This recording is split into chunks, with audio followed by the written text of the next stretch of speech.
Let's clear up education. I was like, I knew you'd New find it. report shows almost all 2023's most challenged books were LGBTQ+. The American Library Association, ALA, unveiled its list of the top 10 most challenged books of 2023, with 7 of them facing objections due to LGBTQ+ content.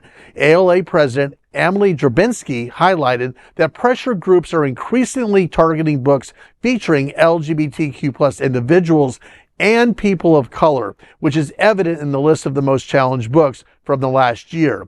The number of titles facing censorship surged by 65%, that's incredible, in 2023, making the highest recorded by the ALA. The top 10 most challenged books of 2023 included Genderqueer by Maia Kobabe, All Boys Aren't Blue by George M. Johnson, and This Book is Gay by Juno Dawson. Reasons cited ranges from LGBTQ+ content of claims of being sexually explicit.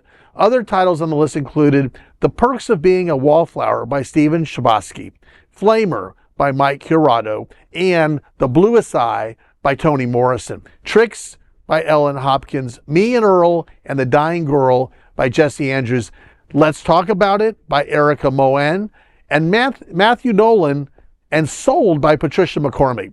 According to the LA, prior to 2021, the majority of challenges aimed to restrict access to a single title. However, recent challenges predominantly target multiple titles almost 90% of the time.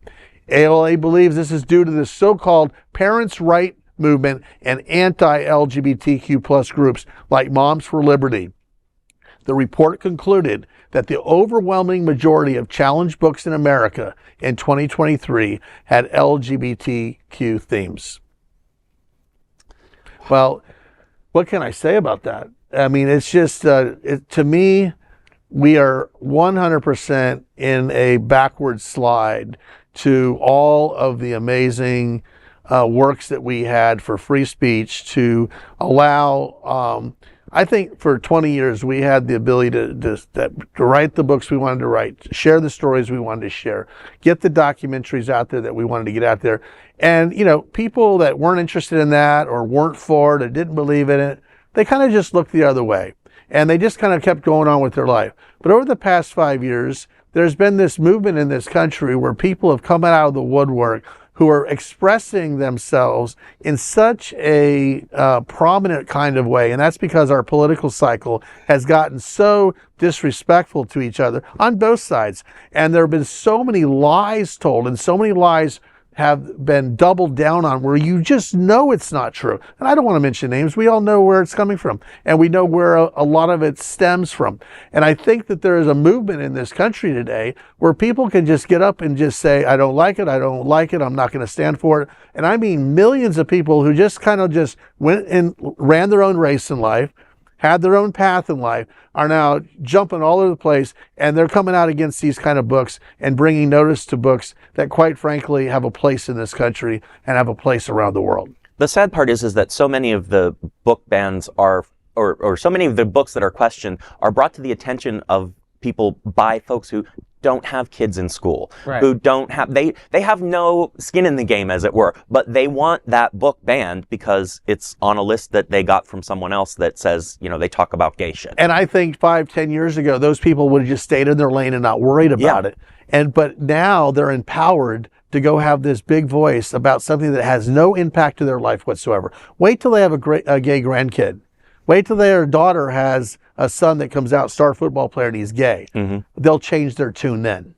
All that list tells me is that there are a few books that I have not read yet, to be fair, that I am looking forward to. If you haven't read The Bluest Eye, you have to read it. It's a seminal piece. I will. I think again, what can you do is the question here. I think two things. Go out to your local bookstore and buy one of these book titles. It's just a kind of a simple way of doing a little bit of a resistance to that movement. Donate it back to. There's lots of youth organizations, Pride Line. Sign, Sunserve, donate those books back so that they're here and available to LGBTQ youth. Nova Southeastern University has been doing a series. My son is a student at the high school. Oh. They've been doing a series. They actually have one tonight where they do a banned book discussion. Yeah. So tonight they're doing Persepolis, I believe is the book they're doing. I might be pronouncing that incorrectly. Better you than me. Is the one tonight. But they did The Handmaid's Tale. They did, they have had several of them. So there's movements out there. And, Books and Books, which is a local bookstore here in South Florida, has a huge, first of all, supporter of our community. They actually helped us with the Task Force Gala. We actually did a banned book section where we got books from LGBTQ authors. I mean, they weren't technically banned books, but we had LGBTQ authors and themes with signed books, and we use those for part of the auction. Wow. So it's just doing little things, again, to show resistance and to show visibility and to let people know that we won't be erased by these ridiculous laws. Yeah. Nico, I'm wondering, did you have any of those titles in your, did you read any of them? Because you're closer to the age of folks who would have read those books than I am.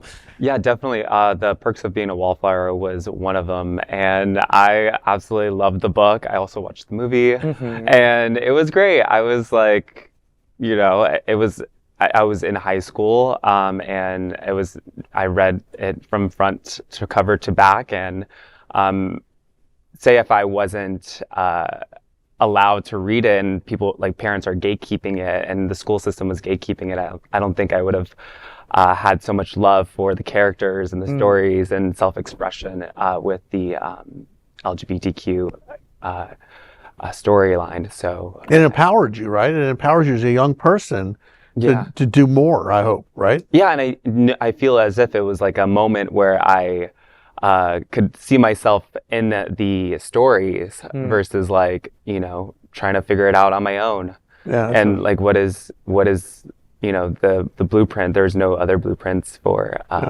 queer students. Amazing. It's great to hear that somebody this intellectual and smart and confident has been inspired, and your development is due, of course, to these books in a lot of ways, right? Yes, definitely.